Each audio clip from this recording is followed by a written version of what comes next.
waxaan ka koobannahay guddigii loo xilsaaray amba isu xilqaamay inuu waddada bartamaha magaalada Boosaaso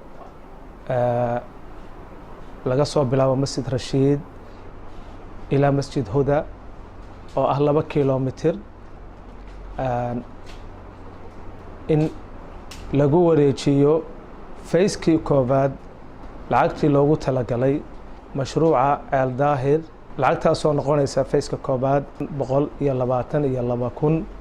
waxaan doonaynaa in laga wada qayb qaato hadday noqon lahayd sharikaadka, hadday noqon lahayd dadweynaha caadiga, iskuulaadka, jaamacad, dhammaan qaybaha bulshada iyo sidoo kale dowladda. sidoo kale waxaan rabnaa murashaxiintii ballanqaadka noo sameeyey inay ku bixinayaan waddadan iyo sidoo kale ballanqaadka madaxweynaha oo ahaa $40,000 muddo sanad ka hor u ballanqaaday. iyadana insha allahu tacaala waxaan rabnaa inay iyadana na soo gaadho. lacagahaasoo dhan waa codsanaynaa. waddadii magaalada dhexdeeda ahayd oo la ballan qaaday in ganacsatada iyo dadweynaha iyo dowladdaba maaragtay laga qayb qaato sidii loo dhisi lahaa waddada. waxaa loogu talagalay in la sameeyo fayskii koowaad in la bixiyo.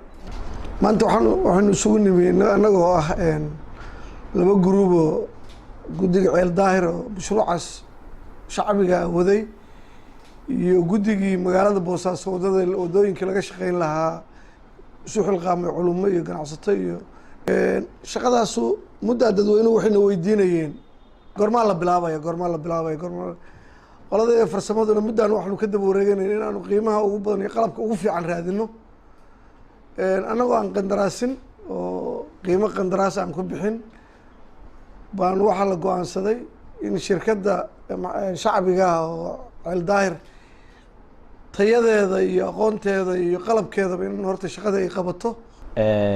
shaqada sida loo qabanayo waa sida injineerka uu sheegay 2 fays bay leedahay. 2 nooc weeye. noocna waxa weeye lacag bixinta faysaskeeda, noocna shaqada la qabanayo faysaskeeda. lacagta la bixinayo waa sida uu sheegay injineerku waa 3 fays baa loo bixinayo. mid waxa la bixinayaa hadda, midna waxa la bixinayaa markii laamiga la balaabo, midna markuu dhamaado.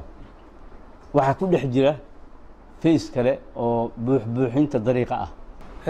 ka guddi ahaan waddada Ceel Daahir Cergaabo maadaama aanu hayno midaan la mid ah oo waddo dheer ah oo ummaddu ay leedahay, waxaanu isla garannay in looga faa'iideeyo waxa aanu gacanta ku hayno waddadan. waxaanu diyaar u nahay oo u taagannahay dadkan aan u shaqayno sida ugu qurux badan iyo sida ugu dhaqsaha badan ugu shaqayno inaanu fayskii koowaad oo lacagtii lagu bilaabi lahaa waddada bartamaha ee magaalada Boosaaso inaanu ku wareejino shirkadda Ceel Daahir. waxaan rabaa insha allahu tacaala in dhowaanna shaqadii la bilaabi doono. sidoo kale waxaan rajaynayaa in mujtamaca reer Boosaasood qaybahooda kala duwan in halkan fariin uga diro. shaqadii waa la bilaabaya haddii Allah wada leeymo. anagoo ka codsanayna shacabka iyo dadka ku dhaqan magaalada Boosaaso, dadka gaadiidleyda ah, dadka isticmaala, dadka ku ganacsada waddada agagaarkeeda in shirkadda lala shaqeeyo. maamulka degmada oo iyaguna goobjoog ahaan doona oo shaqadana wax ka wadi doona in iyagana lala shaqeeyo. hadda in badan dad badan wax magarataa shaki waa geliyeen in shaqadan la qaban doono, laakiin maanta waxa weeye wareejinteedii fayska koowaad baanu joognaa. waxaan rajaynaynaa dadkii mas'uuliyiinta ahaa ama ganacsatada ahaa ama fiigii ama wax ku dhinaayeen ballanqaadkii weli aan soo gaarsiina, iyagana waxaan rajaynaynaa shaqadii waa bilaamatay, xilligii ay qabsadeenna waa la gaaray dadka qaarkood in iyagana si dhaqsaha badan ay ku soo xireeyaan.